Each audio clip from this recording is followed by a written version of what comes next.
Oke, bismillah. Assalamualaikum warahmatullahi wabarakatuh. Alhamdulillahirrahmanirrahim. Hamdan katsiran thayyiban mubarakan fi kama yuhibbunallaha wa yarda. Amma ba'du. Alhamdulillah, puji syukur atas segala nikmat yang telah Allah berikan kepada kita semua. Nikmat yang sangat banyak, mulai dari nikmat kita tidur hingga kita tidur lagi.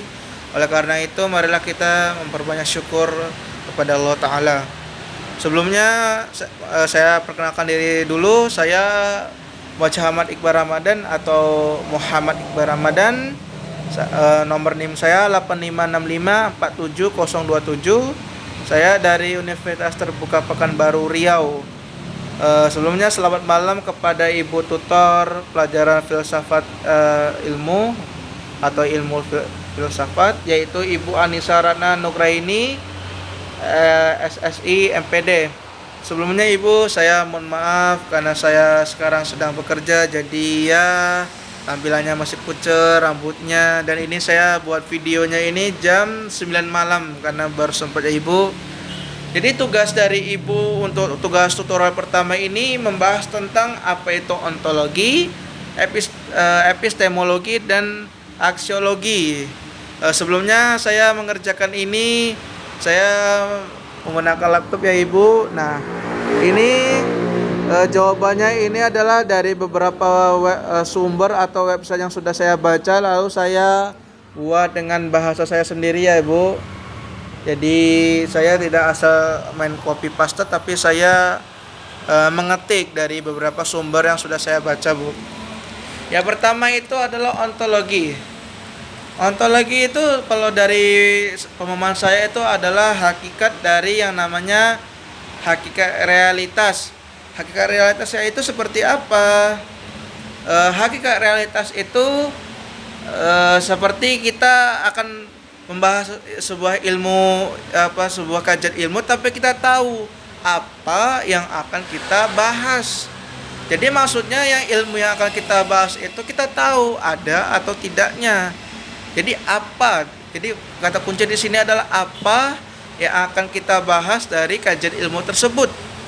Lalu dari fokus utamanya tentu sudah jelas mempertanyakan keberadaan dari ilmu tersebut dari segi objeknya maupun bersifat fisiknya atau bersifat non fisiknya. Lalu unsur-unsur dari ontologi itu terdiri dari beberapa hal Bu. Mulai dari objek material seperti bidang atau materi yang perlu diselidiki. Lalu ada namanya objek formal. Objek formal ini menurut saya itu seperti sudut pandang atau cara kita melihat ilmu tersebut, ilmu kajian tersebut.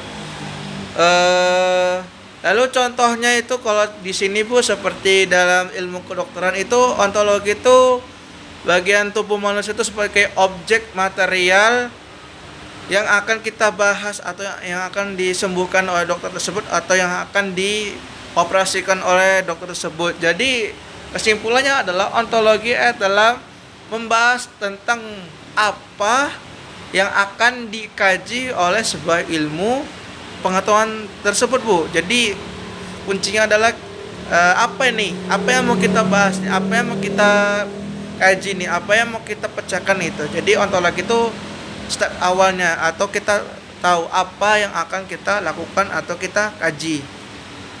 Lalu pelajaran yang soal nomor 2 itu menjelaskan tentang epistemologi. Epistemologi itu step kedua nih Bu. Kalau tadi kan kita tahu apa yang mau kita kaji, lalu yang kedua tuh epistemologinya itu adalah cara kita memperoleh ilmu pengetahuan tersebut Bu.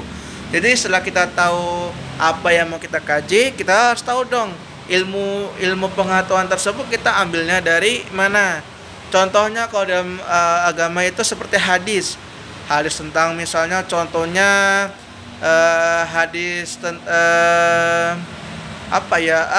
misalnya contoh hadis tentang makan sambil duduk. Itu kita mengambil referensinya hadisnya itu seperti apa? Apakah hadis itu sanadnya atau urutannya sampai kepada Rasulullah atau tidak. Nah, itulah fungsi dari epistemologi atau cara memperoleh pengetahuan tersebut. Jadi kita tidak asal menurut opini saya atau menurut opini orang lain. Jadi ada dasar ilmunya, Jadi kita tuh bisa mengambil dari sumber tersebut. Kalau kita agama Islam kan sumbernya jelas Al-Qur'an dan hadis. Kalau di sini pembahasan ilmu filsafat ya, Bu. Lalu fungsi dari fokus utama dari epistemologi itu tadi membahas tentang unsurnya, metode mengambil ilmunya, struktur dari pembahasan yang ilmunya. Lalu fungsinya sudah jelas, Bu. Kita mengetahui keabsahan kita mengetahui ilmu pengetahuan tersebut dari mana gitu. Apakah ilmu tersebut abstrak atau tidak, atau nyata, benar ataukah tidak benar. Jadi disinilah epistemologi itu bermain, Bu. Atau misalnya contohnya dalam ilmu kedokteran itu jadi kita mengetahui nih si pasien ini nih terkena penyakit ini tuh dari apa? Apakah dari hasil uji lab, uji klinik, atau sekedar dari penampakannya saja? Karena misalnya contoh nih, Bu, penyakit kutil yang ada di tangan, di kaki itu banyak orang ngomongnya ini mungkin bisul. Padahal kenyataannya setelah kita uji, kita cari sumber kebenarannya, ternyata itu kutil bukan bisul. Lalu yang ketiga tuh, Ibu, tentang aksiologi. Aksiologi itu adalah pelengkapnya. Jadi kalau tadi kita sudah mengetahui apa yang akan kita bahas. Lalu kita tahu ilmu pengetahuan untuk membahas sebuah ilmu kajian itu dari mana. Lalu yang terakhir ini adalah nilai atau kegunaan dari ilmu tersebut. Jadi yang pertama tadi kita udah tahu nih, kita mau membahas apa, bahas ilmu kajian apa. Yang kedua, kita sudah tahu nih sumber ilmu pengetahuan itu dari ilmu yang akan kita kaji itu asalnya dari mana.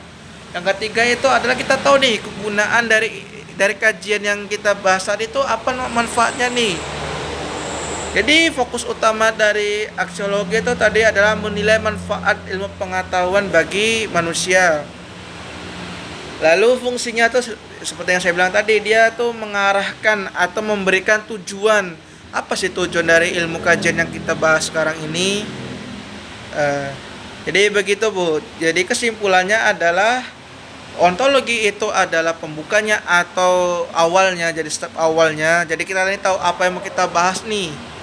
Lalu yang berikutnya epistemologi itu kita tahu nih prosesnya atau sumbernya itu dari mana.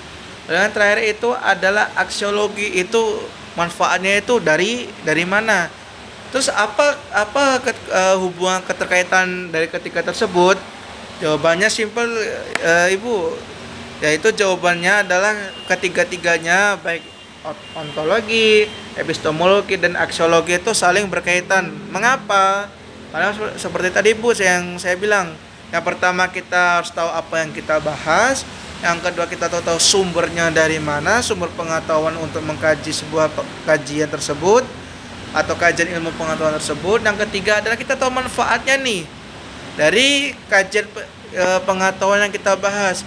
Nah, bagaimana kalau salah satunya tidak ada? Misalnya contoh ontologinya ada, epistemologinya ada, tapi aksiologinya nggak ada. Ya, ibaratnya kita mengerjakan sesuatu, kita tahu sumbernya, tapi kita tidak tahu apa manfaatnya. Jadi ibaratnya kayak sia-sia aja. Ibaratkan kalau dalam kehidupan manusia itu kita tahu tujuan kita hidup apa, terus bagaimana menjalani hidup kita itu kita tahu sumbernya dari mana, dari belajar ilmu pengetahuan di sekolah, ilmu agama atau nasihat dari orang tua. Terus kita tahu nih manfaat kita hidup di dunia itu apa. Kalau manfaat hidup di dunia kita itu sudah jelas, Bu, kita mempersiapkan bekal untuk di akhirat nanti. Jadi ibaratkan karena saya lulusan pondok, saya mengartikan ontologi itu kita tahu tujuan kita apa, tujuan hidup di dunia, yaitu hanya menyembah kepada Allah, mempersiapkan bekal untuk di akhirat. Lalu epistemologi itu kita tahu nih sumbernya, bagaimana kita masuk surga itu bagaimana caranya. Terus aksiologi kita tahu apa manfaatnya kalau kita berbuat kebaikan tersebut.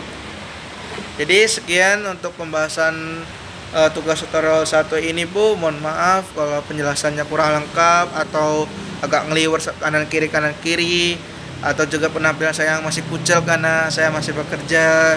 Ini saya buat videonya jam 9 lebih ya, Ibu. Saya ucapkan mohon maaf. Mungkin sekian dari tugas yang bisa saya berikan. Sekali lagi saya mohon maaf bila ada kekurangannya, mulai dari penjelasannya kurang lengkap atau nggak agak sedikit ngawur atau mungkin ngalor ngidul. Saya mohon maaf dan mohon untuk dikoreksi biar saya tahu kesalahan saya di mana. Sekian dari saya. Assalamualaikum warahmatullahi wabarakatuh.